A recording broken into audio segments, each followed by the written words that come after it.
I always knew my sister Rebecca had a talent for timing, but watching her announce my temporary retirement via video conference while I laid in my hospital bed, I had to admire her particular brand of ruthlessness.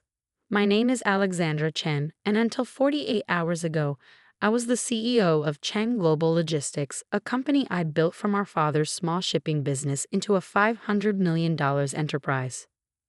Now, thanks to an emergency appendectomy and an opportunistic sister, I was watching my life's work slip away through a hospital tablet screen. It's with deep regret, Rebecca said, her face the perfect mask of concerned sister and capable executive, that I must inform the board of Alexandra's decision to step down temporarily due to health concerns. As COO and the only other Chen family member in senior management, I'll be assuming her responsibilities effective immediately. The board members on the video call nodded sympathetically.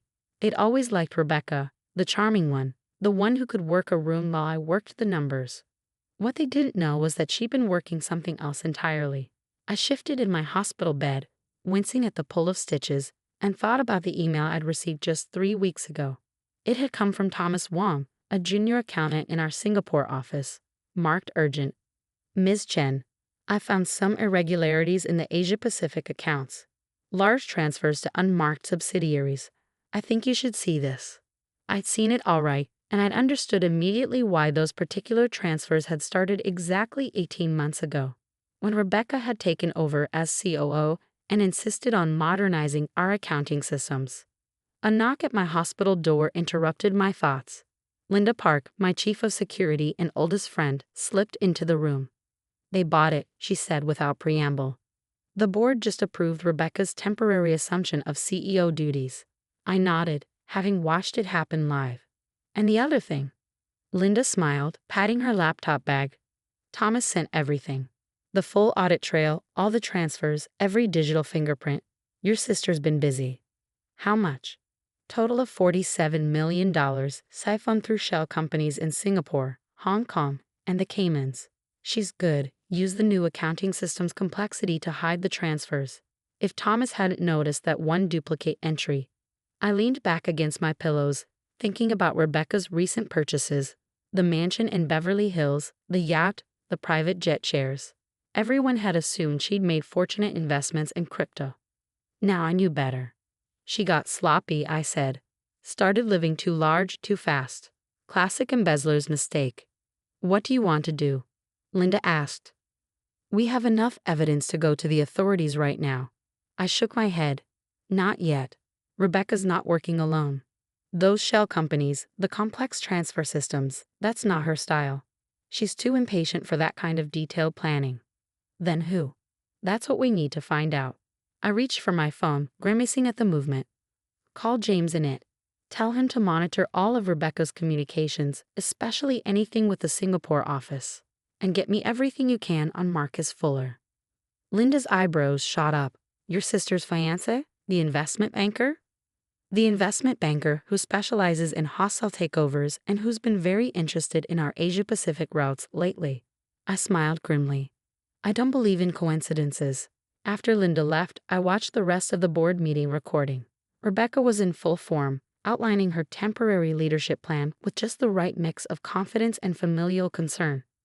Alexandra's health must come first, she said, her voice catching perfectly. I know she would want us to ensure the company's stability during her recovery.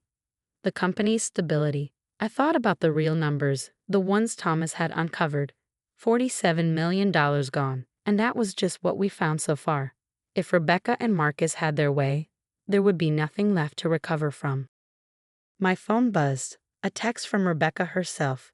Just keeping things running until you're better, sis. Doctor says at least 6 weeks recovery, right? Don't worry about anything except getting well. I texted back a simple thanks, Beck, and smiled at her instant response. A heart emoji. Always the performer, my sister.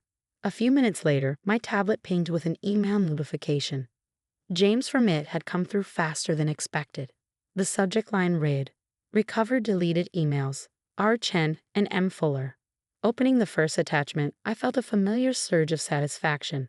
People always underestimated how much electronic trail they left behind, even when they thought they cleaned up after themselves.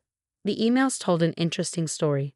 Marcus had approached Rebecca 18 months ago, shortly after a Chen Global Board meeting where our Asia-Pacific expansion plans were discussed. He'd been particularly interested in our shipping routes through the South China Sea, routes that just happened to intersect with certain gray market trading channels. "Your sister's too cautious," he'd written to Rebecca. "She'll never see the potential. But you and I, we could make billions, not just millions. All it takes is looking the other way sometimes, letting certain containers through without too many questions." Rebecca's response had been enthusiastic. "Always the quick study, my sister." Within weeks, she proposed the new accounting system, insisted on personally overseeing the Asia-Pacific division, and begun the careful process of moving money and changing shipping manifests. I was about to open another email when my phone buzzed again. A message from Thomas in Singapore. "Ms. Chen, something's wrong. Security just came to my office. They're saying there's been a complaint about unauthorized access to financial records." Before I could respond, another message came through. "They're taking my laptop. Ms. Chen, what should I?" The messages stopped.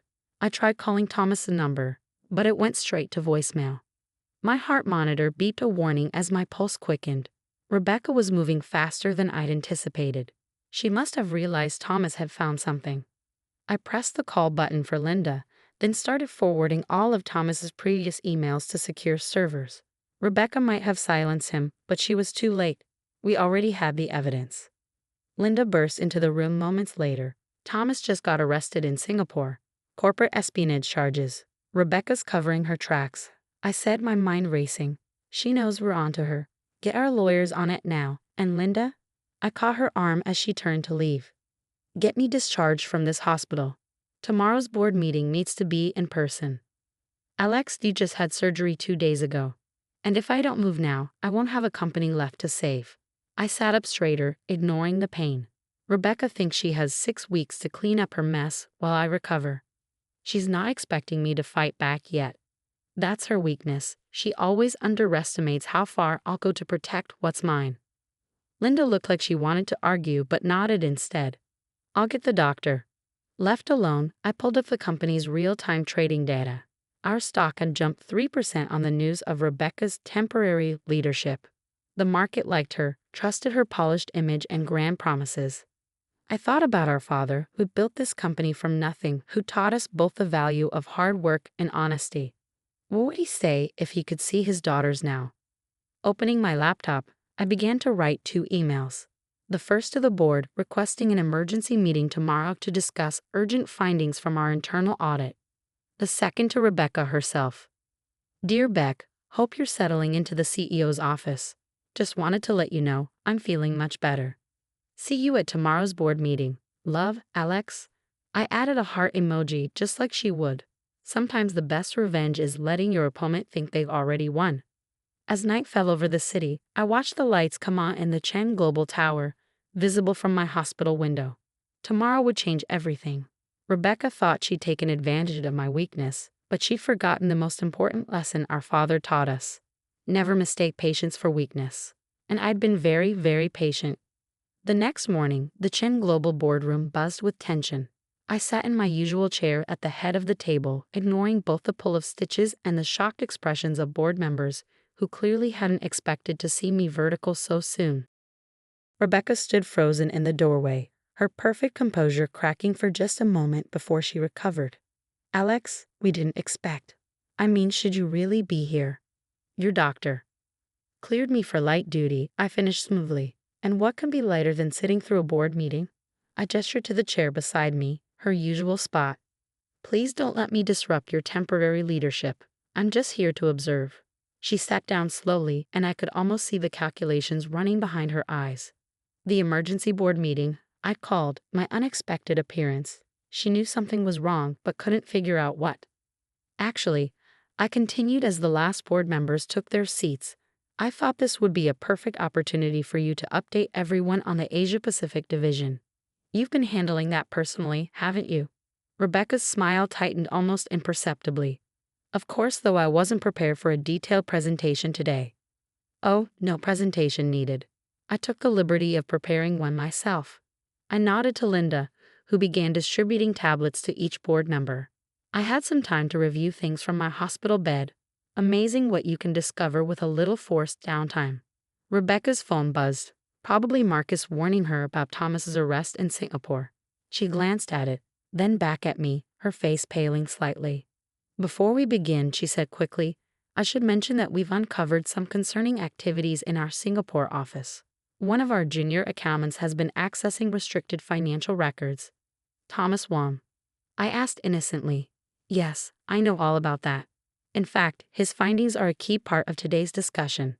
I turned to address the board directly. Ladies and gentlemen, what you're looking at is the result of an 8-month internal audit of our Asia-Pacific operations. You'll find it illuminating. The room fell silent as the board members began scrolling through the documents. Rebecca reached for her own tablet with trembling fingers. Page 3 is particularly interesting, I continued. It details a series of transfers totaling $47 million to shell companies in Singapore, Hong Kong, and the Caymans. If you'll note the authorization codes, they all trace back to a single executive access key. Rebecca's head snapped up. These records are incomplete. They don't show the full picture? I finished. Don't worry, I have that too. I nodded to Linda again, who pulled up a new document on the main screen. This is a complete trace of all transfers, including the ones hidden under the new accounting system. The one you insisted we implement 18 months ago. The board chairman, Mr. Peterson, leaned forward.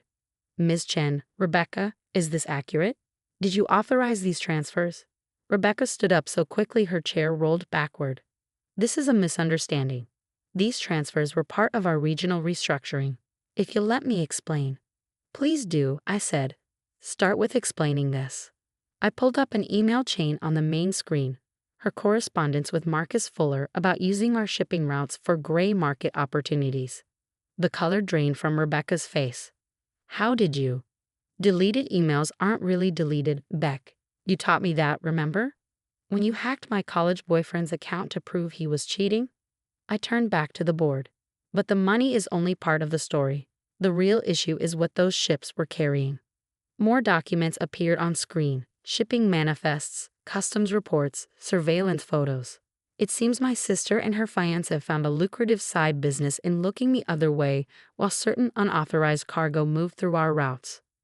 Weapons, drugs, counterfeit goods, quite the diverse portfolio. That's a lie. Rebecca's composure shattered completely. Marcus handled all the shipping arrangements. I didn't know. So you admit Marcus Fuller was involved?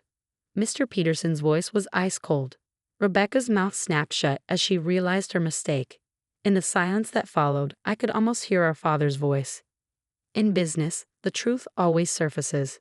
Make sure you're on the right side of it when it does. I have Marcus Fuller waiting in the security office downstairs, Linda announced, along with 2 federal agents who were very interested in discussing his international shipping activities. Rebecca sank back into her chair. Alex, please, I can explain everything. I'm sure you can, I said quietly. You can start by explaining it to the federal investigators. They're particularly interested in the weapons shipments to restricted ports. The next hour passed in a blur of legal discussions and emergency resolutions. The board voted unanimously to remove Rebecca from all positions within Chen Global. As security escorted her out, she turned back one last time. The next morning, I called a meeting with our development team. It was time to start planning the company's next chapter. After all, the best revenge isn't just proving others wrong. It's proving yourself right, day after day, decision after decision. That's what real leadership means. That's what Dad taught us. At least one of us was listening.